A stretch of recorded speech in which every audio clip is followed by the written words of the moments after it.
One way I can rally up the troops, and I'm damn sure Smee's probably fired up about this one. Was this the All 33rd team? 33rd team, yes. All 33rd team put out a list of guys that could be. This is also a really weird list to have, by the way. Sophomore too. slumps. Yeah. Sophomore slumps. Just praying. And obviously Detroit Lions had a stellar rookie class. These are the guys who Sophomore made it. slump list. It was Jordan Addison, number one. Makes sense. Which actually, I don't even know if these are in order or just guys they put up, their candidates. So let me take a step back from that. But Devon A-Chain, Kobe Turner, which that's probably, if you are going to make an order, that's number one for sure. Easily number one.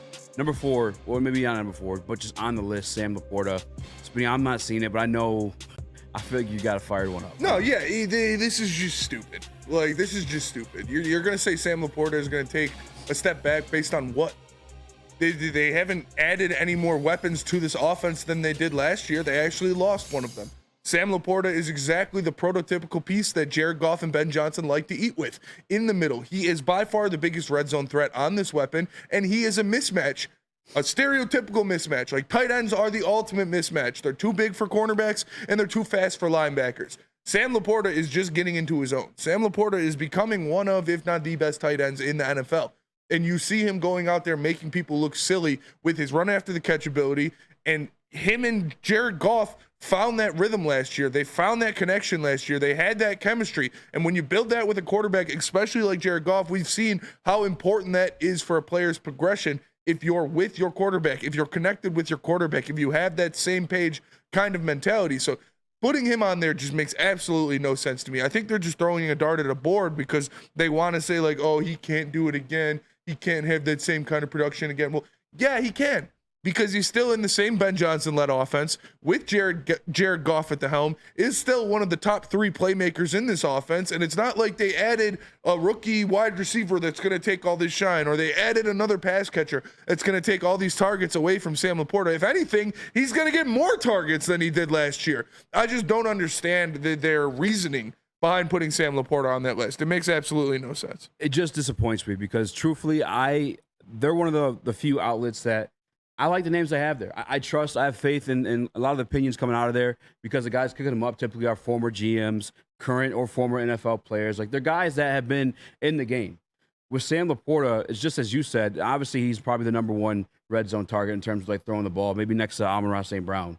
I don't know, J-Mo actually in the NFC Conference Championship game might have made a notch up there too. But regardless of that, this is also just a lack of pay attention to like what this Detroit Lions offense has done the past few years. We talk about all the time on this show specifically. They broke the franchise tight end record for touchdowns without Sam LaPorta and only half a season TJ Hockenson. Mm-hmm. The year prior to Sam LaPorta's arrival. Like we have footage of Brock Wright, the 40-yard game winner. We have Shane Zylstra, I believe it is, with what, 3 touchdowns? 3 touchdowns. 3 touchdowns on a single game? Yep. Like, Ben Johnson is a former tight ends coach. Like, one damn thing, one thing you for sure can't say about this team. 2 things. You can't say they can't run the ball, and you absolutely can't say that the tight ends aren't going to produce. Because no matter who it's been in there, Ben Johnson has cooked it up to be fucking nice. That's why if there's ever were a time I were to get a little pushback from Detroit Lions fans on a Sam LaPorta topic, is the one Nick and I had discussed, where it's like, some things are drawn for this kid to eat. I mean, there were touchdowns last year, and we had this conversation with Mike Payton with the 20-yard plus touchdowns, Jared Goff for 20-plus yard throws, where it's a trick play where Sam LaPorta is streaking wide open. That's happened multiple times last year for touchdowns. Tight ends are going to eat in this offense regardless. I don't know who wrote this piece from 33rd Team. Again, I like them. They show me love when I post their clips and whatnot, so I'm just disappointed. I'll leave it at that. It just doesn't make sense. I don't see the backing behind it. You see the backing behind the other guys on this list. Like, you look at Addison. It's because Justin Jefferson is going to be back, because he's going to be healthy. You see the backing behind Kobe Turner because Aaron Donald is no longer on that team, so he's not going to be getting single coverage on every single snap. A-Chain there's not much backing behind that. I don't know. Maybe they're saying that he's just kind of figured out, but LaPorta, there is absolutely no single reason you can point to and say he is going to be worse next year because of this. He isn't going to produce next year because they got a pass catcher added to this offense, because he switched schemes or offensive coordinators, because Jared Goff isn't coming back. No, it's the same quarterback, the same offense, and he is arguably going to get more targets because the guy who was second on the team as a wide receiver in targets is no longer on this team. So there is no singular reason you can point to say this is why Sam LaPorta is going to have a worse year. It's kind of blasphemous. If there is, I'd love to talk to that person. Yes. Like we might be having Cody Benjamin on the show at some point. Reach out to him today because he came out with a quarterback list that I know a lot of you people are tuning in for it. Again, we're going to have that conversation later on the show. Maybe have him join us. But Chris, I know you want to speak on the Sam LaPorta stuff. Yeah, because I'm looking up the numbers right now per Stat Muse. And in 18 games, T.J. Hockenson was targeted 119 times. In 17 games, Sam LaPorta was targeted 120 times. Like, this shows consistency. This shows that if you give him a weapon, hell, he targeted Brock Wright 51 times. Like, this is a guy that will absolutely use his tight end. So there's no reason to expect a sophomore slump from Sam LaPorta, because it's not going to be because Jared Goff won't target him anymore. Like you guys said, there's actually more room for targets and receptions. And so what, are we just predicting that Sam LaPorta is just all of a sudden going to drop a bunch of passes this season? What would be the decline for the fall off? Or what would be the reason for the decline? It just doesn't make sense. The only thing I see, Chris, is just like maybe they're expecting a massive JMO leap here. Because like I don't understand it at all. You're replacing 40 receptions from a guy like Josh Reynolds.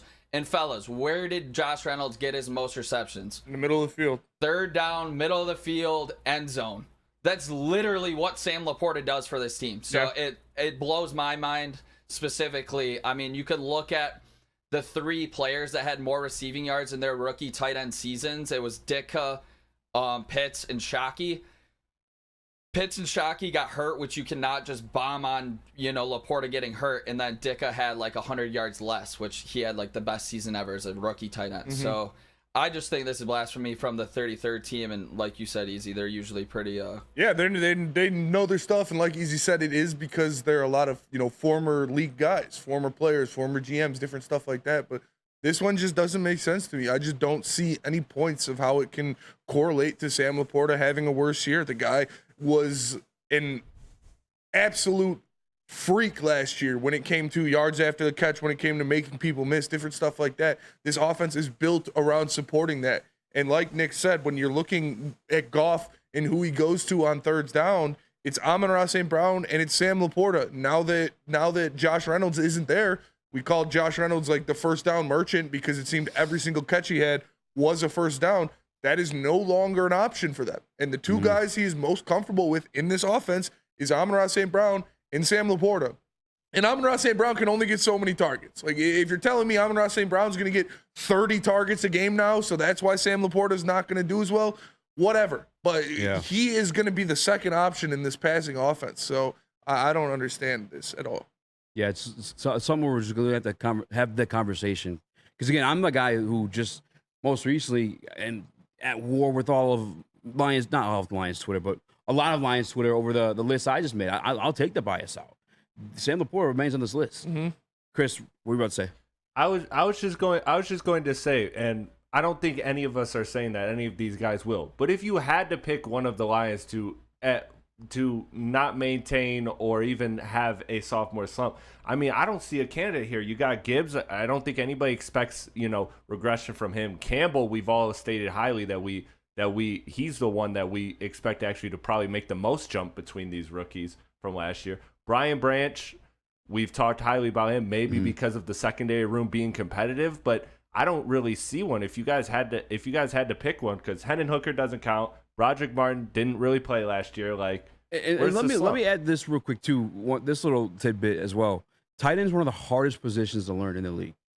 Like, you typically, even you go across the names of like the great tight ends, as Nick was kind of saying as well, they don't do shit for a while. It takes them a minute to get going. For him to have grabbed this concept and this offense, his role right away, and run with it last year, like year two of that's only going to get better. It really is. I have to assume, because 33rd team, again, it's a publication I do respect, maybe because they knew that this would be a topic on Woodward Sports. They knew it. Maybe. We set the all-time record for NFL draft attendance because Detroit cares. All right, we're going to talk about this shit. It's going to be confronted.